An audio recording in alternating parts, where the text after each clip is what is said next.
Bonjour Seesmic. What happened in the last 24 hours? Deepak Chopra asked a very interesting question to the community. So here's my question for today, taking a break from the third Jesus. My question is sexual energy the same as spiritual energy? I sure hope it is. That would make going to church a lot more interesting. Cisco in Basse-Terre, Guadeloupe, had a very fascinating post. Ouais Valbert, bah écoute, avec un petit peu de persévérance, tu vois, réussir à mettre une capote sur la tête, y a pas de problème. Donc vas-y, je suis sûr que toi aussi t'es capable de le faire. You know, Cisco, I've not any idea of what you said, but I must say that I've watched the video 26 times. What's this? I'm getting a distress beacon from Richard Moriarty. Richard. Can anyone hear me? Come in, can you hear me? Can I get some thoughts here? Is there anyone out there that can hear me and that can speak back? Because this is just an initial emergency broadcast. We can't get any movement here. We're lost.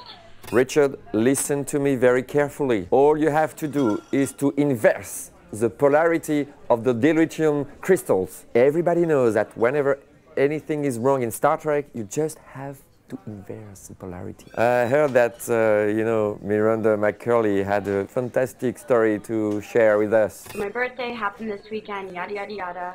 Obviously I get drunk. My best friend flies down from Ottawa. She's a bit of a renegade, you know, she just likes to do her own shit. And when I didn't find her at the end of the night, I was a little worried and I did go kind of on a hunt for her. She calls me up at 9 in the morning. She's like, buddy, I'm going to be at your door in about 5 minutes. Be ready for the call to let me out. And I'm like, okay, where have you been? She's like, just be ready. So she calls, I let her out. She walks through the door. Me and Greg are lying in bed, and we're just like, what happened? And she goes, well, fucked a homeless man in a shelter. What? Today I have the great honor to have my friends Gia and Mike Sizemore and Gia, and we are going to talk about British humor. Adam, come on. Yeah, I wrote some jokes. Good jokes, British humor. British jokes? Kind of British. I'm from America. Yeah. We covered that in my interview. The number one aspect of British humor is the abstract, manic, and eccentric. I say so. That's a lovely cabbage you have in your trousers. Actually, it's a head of lettuce. You disgust me. Is it supposed to be funny? I think the real joke here is my job. Oh, the British funnier. Oh, the British funnier. I've got just one thing to say to you about that. Dead parrot. Dead parrots. I think one thing that British do is they encompass a lot of different nationalities and absorb them and, you know, poke fun at ourselves. I think that's one thing that we do very well. So number two is about the embarrassment of social norms. I don't know if we should have invited Adam to this business party. He's a bit of a prat. I know, but I had to. He works here. Hey, what's up, boys? Whoa, an Englishman and a Frenchman hanging out, getting along. It's like the first time ever. This is crazy. Hey, I got a PM Dawn CD. I said we get together, we play that thing, and then huff some nitrous oxide. Let's do this business meeting! Din, we think the British are funnier than the French. French humour seems to be based on taking a drag on a cigarette and going...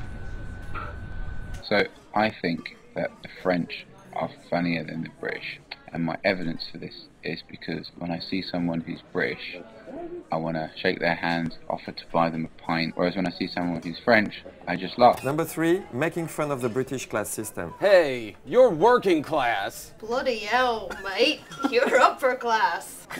I hate you. Me too. Just like looking into a mirror. Yeah. It was, wasn't it? Actually, I think the British are funnier. I'm just thinking of TV programs and films, not in general. Good question. I really appreciate the nonsense humor of English people, because it's so near of our humor in Belgium. We are surrealistic, and it's That truly made me laugh. That was very funny, thank you very much. Are you sure you are from Belgium? Are you sure you're not British at all? Number four, British humor making fun of foreigners. See, all right, this is why you read scripts. There you go. British people don't point. They don't point. It's like I'm stuck with a bunch of Chaucers and Wordsworths here. The British funnier. You're all funny. Americans, look at George Bush. He's funny. French, Sarkozy, he's quite humorous too. They agree. The British are the most funny because look at Gordon Brown. He is a funny guy. Well, the British are funnier than some and not as funny as others. They're funnier than me. They're not as funny as you, Vin Vin. Number 5, smut and innuendo. Sorry. You don't even have to do it. Why? Did we have a line? I don't care. Okay. I'm gonna go home and get drunk. So who are your favorite British comedians then? I don't know any British comedians. I'm totally ethnocentric. Hello! I'm the King of England, and I'm here to try some pie. You want some pie? I want some pie. If you insist. What's your best memory in Seesmic? The best conversation you had? In the build-up to demo, there was just this excitement, this massive excitement building, even though we were all sitting in our own little homes, kind of, you know, away from every other human being. What's the difference between being on Seesmic and being on TV? You have this experience. You have to, as a writer, maybe. Well, you don't get paid for Seesmic.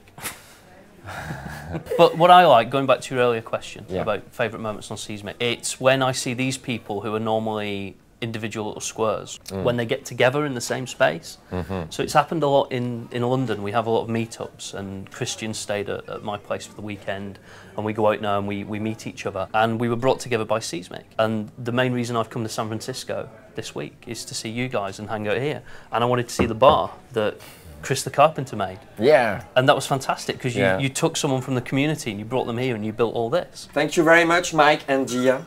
Gia and Mac. Thank you. It's been an honor. Honor, yeah. Thank you very much. Oh, Adam is back. Come on, my friend. Adam. You did a great job with these lines. Yeah. It was brilliant. It's all worth it. You sweat. No, what when I eat? Okay. Thank you.